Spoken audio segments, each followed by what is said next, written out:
Bonjour chers amis, alors voilà pour la lune du 28 octobre 2019, celle-ci sera en Scorpion à 4h40 heure de Paris.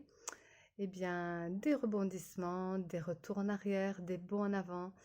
Je vous souhaite une bonne intériorisation pour justement conscientiser ce qui va émerger dans votre essence, dans l'intelligence, pour vraiment comprendre et mettre en avant des nouveautés, puisque c'est aussi pour aller vers un renouveau de soi.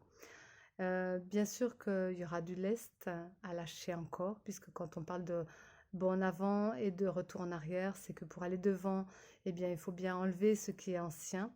Et bien sûr, toutes ces énergies qui sont là en Mars, conjointement Soleil et Lune, ça veut dire dans les relations, Vénus pas loin, qui veut mettre des valeurs de l'authenticité. Enfin, c'est un gros amas d'énergie. Et encore Saturne et Pluton karmiquement et par rapport à quelque chose qui doit cesser, transformer. Vraiment, c'est une transcendance totale.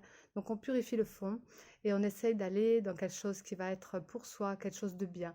Alors, peut-être ça peut être des déménagements, des grosses colères, des gros conflits. Ça peut être vraiment du débordement au niveau des relations, beaucoup d'émotions, mais en même temps beaucoup de feu. Et autour de moi, comme je suis canal messager thérapeute, je constate bien des choses dans mes consultations ou autres. Eh bien, se met en place aussi des situations de conflit, mais avec soi-même dans ses polarités, des transferts d'énergie, des fois entre les uns et les autres, soit entre ce que l'on veut et ce qui doit être, et puis des non-dits, des choses qui sont vraiment ancrées au fond, et puis qu'on soulève d'un coup parce qu'il y a un lâcher de l'Est, et qu'il faut bien qu'on voie les choses qui sont là depuis longtemps engrangées et qu'on n'a plus besoin. Eh bien, des fois, on le voit à travers les autres, et puis des fois, c'est pas forcément visible complètement, subtilement dans l'énergie. Et il se passe des choses entre soi et l'autre hein, que je constate dans ces consultations qui font que bien, il y a des noirceurs qui sortent, mais des prises de conscience aussi de tiens, cette énergie ne m'appartient pas, n'était pas de moi non plus. Et on se rend compte que quelque part, on a véhiculé des énergies, on a peut-être mis des retenues sur des énergies, alors qu'on pense c'est manquer. En fin de compte, ce n'est pas un manque puisqu'on les a, c'est des retenues. Alors sachez bien que ce Mars qui peut être aussi agressif, qui peut être bousculant, et puis cet Uranus avec Taureau, le Taureau en lien, et bien dans l'opposé par rapport à toute cette amas de planètes, et bien met en avant aussi quelque chose de précurseur pour qu'il y ait un réveil, pour qu'il y ait quelque chose qui soit dans les vérités, éveilleur de conscience. Donc ça veut bien dire ce que ça veut dire. Donc on secoue, on remue, on ébranle de façon à ce que les anciens schémas ne soient plus répétés. Et puis cette régénération totale va nous faire un peu comme le phénix, je disais déjà dans l'émission pour la Toussaint, mais on est en plein dedans. Alors moi j'ai senti vraiment les énergies qui sont déjà depuis quelques jours, puisque là aujourd'hui on n'est que mardi alors que la lune c'est lundi d'après, donc c'est presque à une semaine. Eh bien, dans mes histoires personnelles, mais aussi dans les rencontres que j'ai pu avoir dans les groupes ou quoi, il y a beaucoup d'énergie agressive qui remonte, des gens qui ont des choses qui n'arrivent plus à supporter et qui peut-être, bon, des fois c'est projeté, mais en même temps, des fois ça dévaste à l'intérieur de soi. Donc il peut y avoir des gros conflits avec soi-même, dans les relations aussi, avoir envie de changement d'un coup, transformer des choses, et puis peut-être déménagement, en tout cas, toucher vraiment sur ces fameuses énergies vitales, puisque c'est l'authenticité avec soi-même que on met en avant ce qui va convenir à sa vie, les nouvelles bases qui pourront être celles qu'on souhaiterait vivre. Alors, on a encore un peu de temps avant le 12 janvier, je le répète toujours, de l'année 2020, puisqu'on prépare le terrain pour que à cette période-là, ensuite après 2020-2021, encore des changements. Mais c'est cette année qu'on prépare, parce que c'est souvent un an avant, je me rends compte, et souvent avant de vivre la chose, les plans divins me font travailler aussi. Qu'est-ce que je pourrais dire d'autre pour cette nouvelle lune? Eh bien, c'est une libération qui dit nouvelle, puisque nouvelle lune donc en scorpion. Le scorpion, bah, comme on dit, on va dans les profondeurs, on va travailler peut-être avec ses noirceurs, on va peut-être avoir des choses qui vont bousculer parce qu'il y a un Mars qui est un peu feu et qui est un peu agressif et qui veut aller plus vite. Donc on va ralentir, on va essayer de maîtriser l'énergie. Alors l'autre jour, j'ai fait un samedi tantra, ben, je dirais que ça tombe bien, c'est à la bonne période, puisque j'ai fait une découverte pour un groupe. Eh bien, c'est cette période justement de maîtrise de l'énergie, parce que là, le Mars, eh bien, il va falloir qu'il se retienne un peu, pas se retenir dans la notion de retenue d'explosion, parce qu'il faut bien que ça sorte, que ça s'expose, que ça s'exprime, mais plutôt ne pas aller quand même jusqu'à la limite de l'impossible et que ce soit trop violent. Parce que bien sûr que c'est en soi, mais c'est aussi en l'autre. Alors ressenti, eh bien, nous avons un Neptune qui est bien en place en maison, bien aspecté avec le poisson, qui demande d'avoir de l'exigence justement sur un aspect spirituel de soi, les valeurs avec le Vénus, mais mettre en avant quelque chose qui soit conscientisé dans l'intelligence, puisqu'il y a Mercure aussi qui est bien placé, de façon à ce que toutes ces énergies soient mises en avant et mises en lumière pour que les veilleurs de conscience qui est Uranus puissent en faire quelque chose. Donc une compréhension des choses, eh bien, il y a un temps toujours. Concentrer l'énergie, conscientiser l'énergie, ça veut dire peut-être une intériorisation encore plus, c'est vraiment de regarder en soi et regarder aussi dans sa vie ce qu'il n'y a plus lieu d'être. Alors ça peut être aussi un déménagement, il va y avoir des choses qui peuvent être fulgurantes, des bouleversements aussi possibles dans les relations, mais bien tenir le cap parce que tout ce qui va se présenter à soi sera pour mettre en avant et miser sur soi pour un renouveau. Alors vous voyez comme quoi le ciel se bouscule.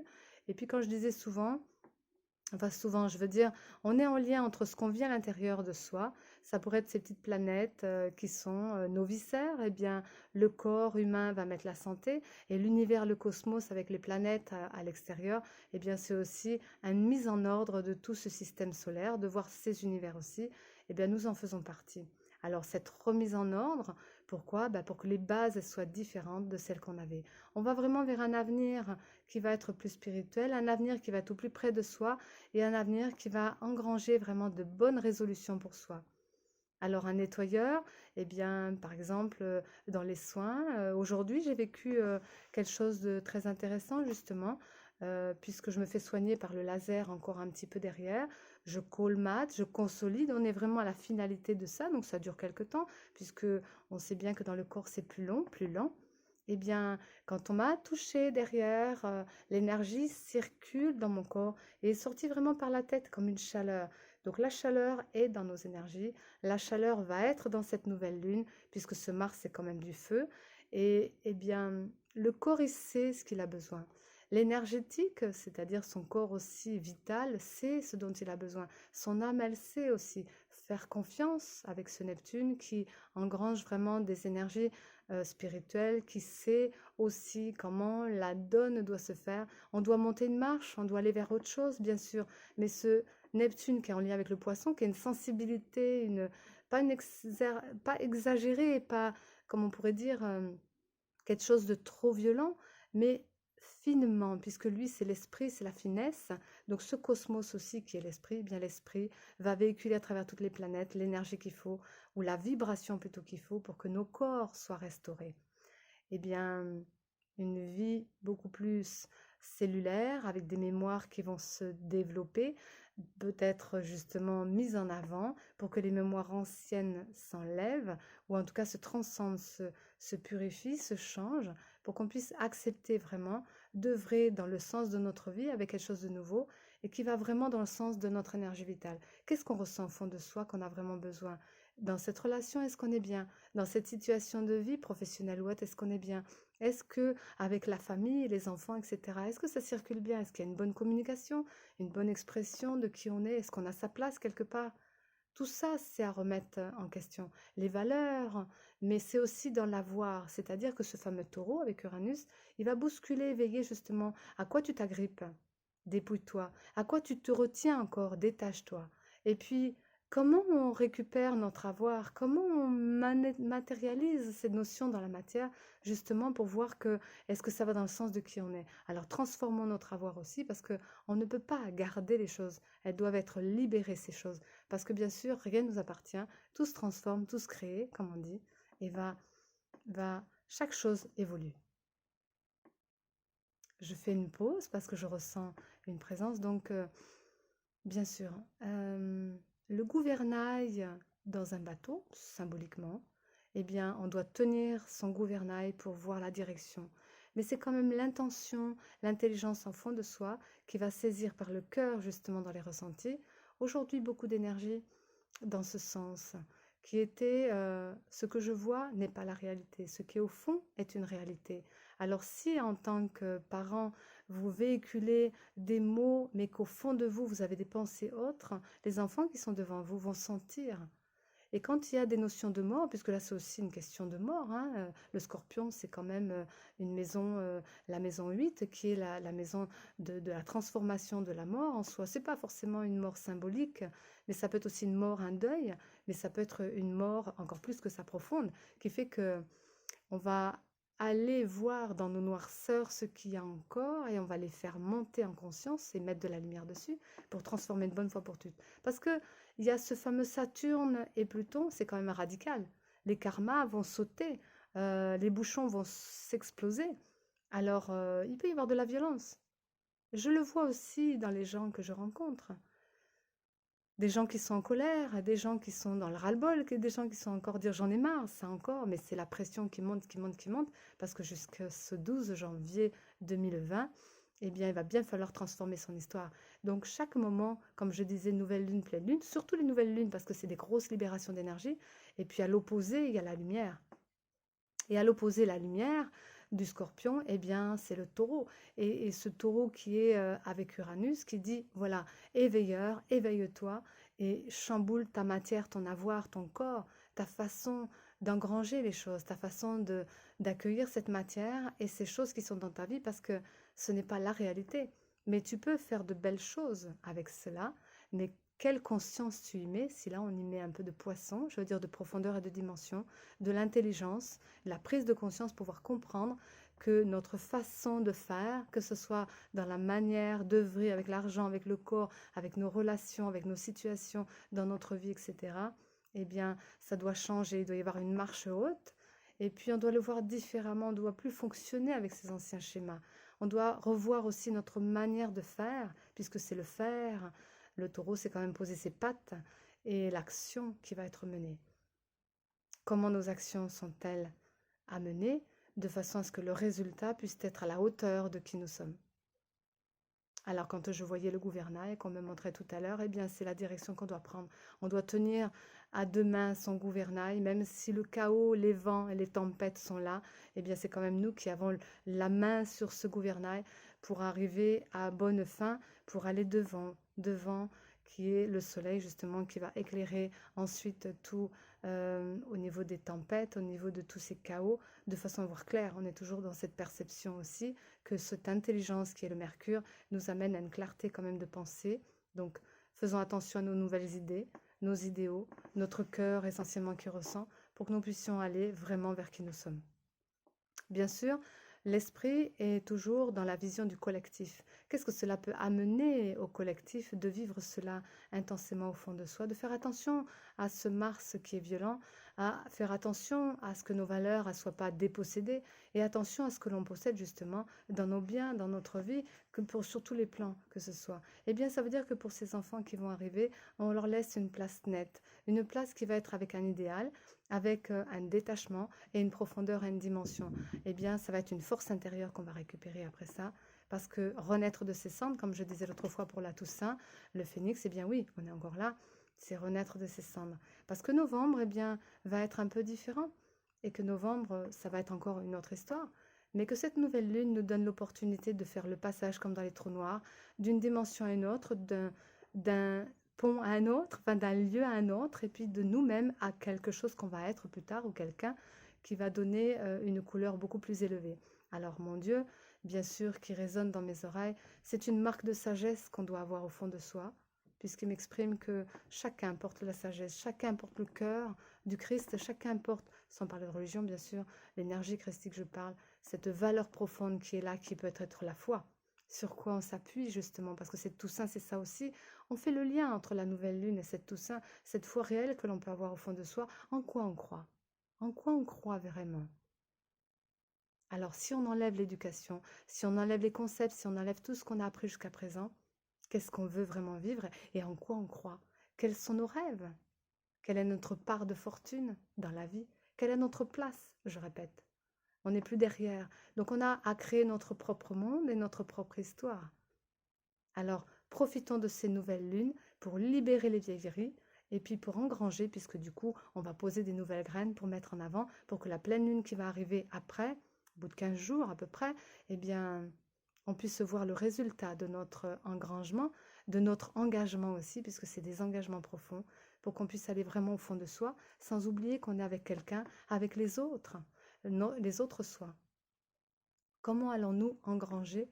Comment allons-nous créer notre part de fortune avec les autres, sans être que le petit nombrilisme qui va s'occuper que de soi, puisque ça fait partie d'un tout, comme je dis souvent le slogan soi ensemble, eh bien c'est soi individuellement, mais prendre en compte l'ensemble.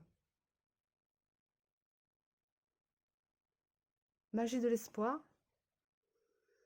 un renouveau qui se place sur une marche plus haute. Alors je vous souhaite vraiment de bien saisir cette opportunité qui est là en nous et pour chacun. Et puis l'image que je pourrais dire, eh bien, visualisez la lumière qui descend sur vous, comme je ressens maintenant, parce que c'est un éclairage nouveau qui vient, même si la nuit est là. Le scorpion, dans la nuit, la lumière vient. Alors, même si vous ne voyez pas que c'est brouillard, même si c'est conflictuel, le chaos, etc., pensez que toujours la lumière descend en vous et qu'à un moment donné, l'éclairage va être parce qu'il y a l'intelligence et l'essence de votre être qui va vous donner la possibilité de prendre en main votre vie, de prendre en main votre histoire, de prendre en main votre destin, même si on est très accompagné, même s'il y a beaucoup d'êtres qui peuvent être là pour nous aider, c'est à nous de faire la part, c'est à nous de nous mettre en avant et c'est à nous de faire. Je vous souhaite le meilleur et je vous dis à la prochaine. Donc peut-être je ferai un aparté avant le 11 novembre pour cette commémoration de l'armistice, puisque je reçois la nuit, le jour, les informations. J'ai déjà quelques petits messages et puis des expériences, puisque aussi je fais le lien avec ma vie personnelle, ma vie professionnelle, mais ma vie spirituelle aussi. Donc je mets en avant et je me montre, je m'expose, parce que c'est bien aussi de pouvoir témoigner de certaines choses pour donner peut-être des clés pour certains ou certaines. Alors les clés qui seraient là pour cette nouvelle lune, eh bien, maîtrise de l'énergie, eh bien, c'est aussi dans le corps, dans ses relations, dans ses situations, de prendre du recul sur les situations, de prendre de la hauteur, de le voir autrement, de le vivre autrement, et puis de ne plus fonctionner comme on fonctionnait avant, parce que du coup, ça ne marche plus. Alors, trouvez au fond de vous cette créativité, puisque c'est dans l'intelligence créatrice qu'on va trouver cet éclairage, cette manière de le mettre en forme, parce que dans la matière, c'est quand même nous qui exécutons et personne d'autre. Mais on trouvera la manière de le faire de façon à ce que ce soit bonifiant et bénéfique, j'allais dire, pour soi, comme pour les autres, comme pour l'humanité et pour la Terre. Et que ça reste après comme une empreinte qui va être là pour les générations qui vont venir, quelque chose de bon, parce que on aura dynamisé quelque chose de positif en soi, on aura vu juste, parce que si on le ressent au fond de soi comme cela, si ça pousse au fond de soi aussi comme quelque chose de juste, eh bien ce sera juste.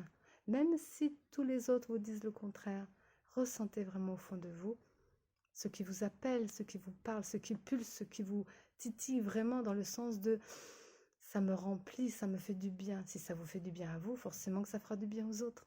Alors je vous souhaite le meilleur et je vous dis à bientôt pour une prochaine émission.